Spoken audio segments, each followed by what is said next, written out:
حضرت لال شہباز قلندر رحمۃ اللہ سرکار تشریف لے جا رہے تھے تو ایک ریچھ کو نچانے والا نظر آیا۔ پوچھا تم کون ہو؟ تو بولا قلندر۔ اس دور میں ریچھ نچانے والے کو بھی قلندر کہتے ہیں۔ آپ رحمۃ اللہ علیہ السلام بے اختیار مسکرا دیے۔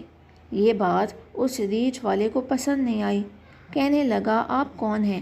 فرمایا میں بھی قلندر ہوں۔ کہنے لگا آپ کیسے قلندر ہیں؟ نہ آپ کے پاس ریچھ نہ ڈگڈگی، تو تماشا کیسے دکھائیں گے؟ فرمایا پہلے تم دکھاؤ پھر میں دکھاتا ہوں۔ ریچھ والے نے ڈگڈگی بجائی اور ریچھ کھڑا ہو کر ناچنے لگا۔ اس نے کہا اب آپ کی باری۔ حضرت لال شہباز قلندر رحمۃ اللہ علیہ السلام دو درختوں کی ٹہنیوں پر کھڑے ہو گئے اور فرمایا نیچے سے گزر جاؤ، مگر یاد رکھنا آگے جانا مگر واپس کبھی مت آنا۔ جیسے ہی وہ نیچے سے گزرا ماحول ہی بدل گیا۔ نہ وہ سورج کی گرمی، نہ گرد و غبار، جہاں تک نظر دیکھے خوبصورت پہاڑ، سبز وادیاں، نہ موسم گرم نہ ٹھنڈا۔ ابھی اسی سوچ میں ہی تھا کہ دیکھا ایک عظیم لشکر سپاہیوں کا گھوڑوں پر سوار تیزی سے اس کی طرف بڑھ رہا ہے۔ وہ گھبرا گیا کہ آج تو جان گئی۔ پاس پہنچ کر لشکر رکا اور سپہ سالار آگے بڑھا۔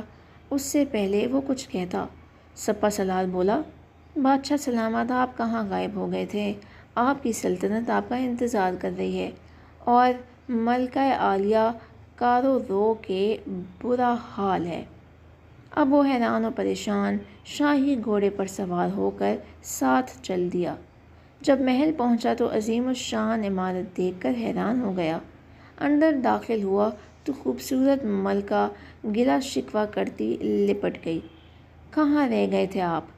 سب بھول کر نہا دھو کے شاہی پوشاک پہن کر تخت پر بیٹھ گیا۔